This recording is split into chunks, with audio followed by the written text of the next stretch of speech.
In the world of animation, there are only two countries in which the majority of content comes from. Those two countries are Japan and America.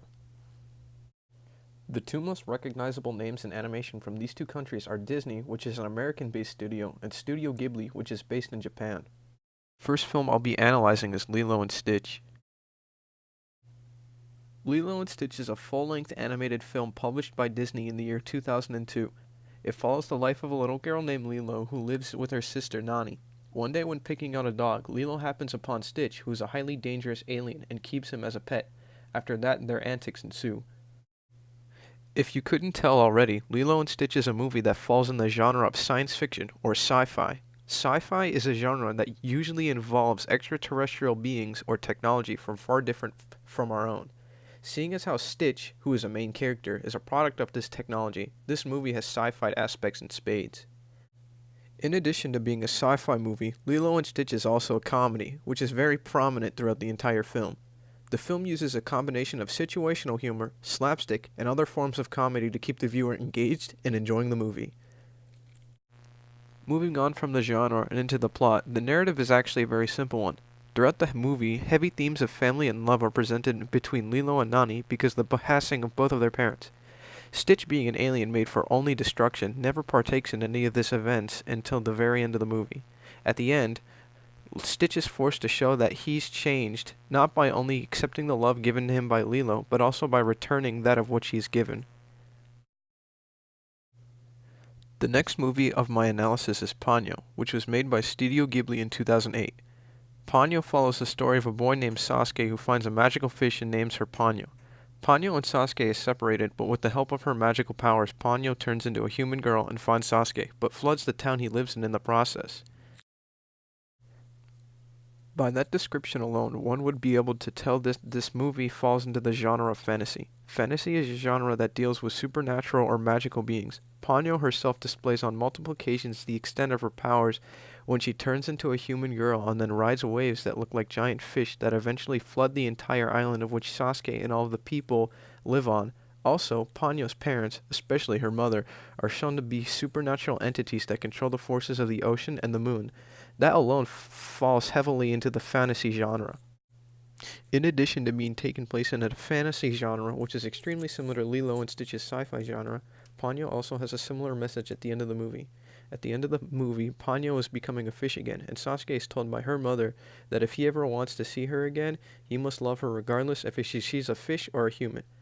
By that time, Sasuke has been with Ponyo through thick and thin, so he's ready to do anything for her. This is similar to Stitch's arc, where he has to learn how to love Lilo and everyone else, even though that he was never meant to. However, unlike Lilo and Stitch, Ponyo really doesn't rely on comedy to interest viewers or progress the narrative. Ponyo solely uses storytelling and the interactions of characters to progress the movie and keep the viewers interested. This is not just a difference between these two specific movies, but also a difference between Japanese and American animation. American animation tends to use humor or comedy relief to keep viewers entertained, while Japanese solely uses the narrative to entertain audiences. As I said earlier, Lilo and Stitch themes tend to follow comedic value, while Ponyo doesn't at all. This is a convention of American animation because American animation tends to rather tell jokes and value comedy over a good narrative.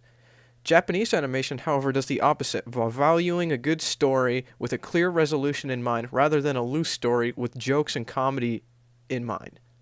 This is mainly due to the fact of the content differences. In America, animated cartoons and films have long been considered more of a medium for children, and most animated productions in America are targeted to that specific audience. While in Japan, anime can be both for adults and children, and some Japanese imports have surprised some parents who discovered Japanese animation's more mature nature. What is appropriate for children and adults can differ between two cultures. Appropriate for a 10-year-old in Japan may not be considered appropriate for a 10-year-old in America. Although both are considered a form of entertainment, Japanese animation is considered more of a serious art form rather than just another form of entertainment. This attitude towards animation is rooted deep within Japanese culture, dating all the way back to feudalist Japan, when arts and drawings were first being considered a form of artistic expression. The Japanese, being a heavily traditional Asian society, keeps this philosophy in mind when creating most animations, especially Studio Ghibli, who are the creators of Ponyo. That's why there is a clear difference in animation quality between movies like Ponyo and movies like Lilo and Stitch. America, in stark contrast to Japan, sees animation as a whole as just another medium of which stories are told. American animation uses the unrealistic nature of the medium to its advantage by drawing things impossible to create with tangible actors and a setting. This is prominently shown in Lilo and Stitch, since a majority of the film has different types of aliens in it and also takes place in an intergalactic alien colonies. Stitch himself is an alien, and his character is so crucial to the story that the title of the movie has his character's name in it. Going back to the way animation is regarded in American culture, many forms of art markets are now extremely saturated due to the involvement of large corporations in their productions. Lilo and Stitch was created by the largest entertainment company in the world, and this is a star example of corporation involvement in what was once considered an expressive art form. After all, Disney is a multi-million-dollar company and needs to turn out and squeeze as much profit from its IPs as they can. Lilo and Stitch doesn't suffer from this as a movie, but suffers heavily from this fact as an art form, as do many other American animations.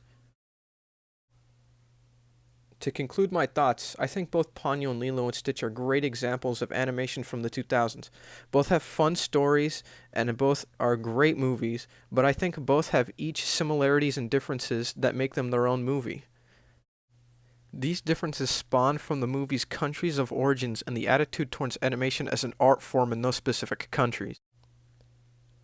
Although each might be entirely different, I think both are worth a watch. That's going to do it for my comparative study. I hope you enjoyed, and thanks for listening.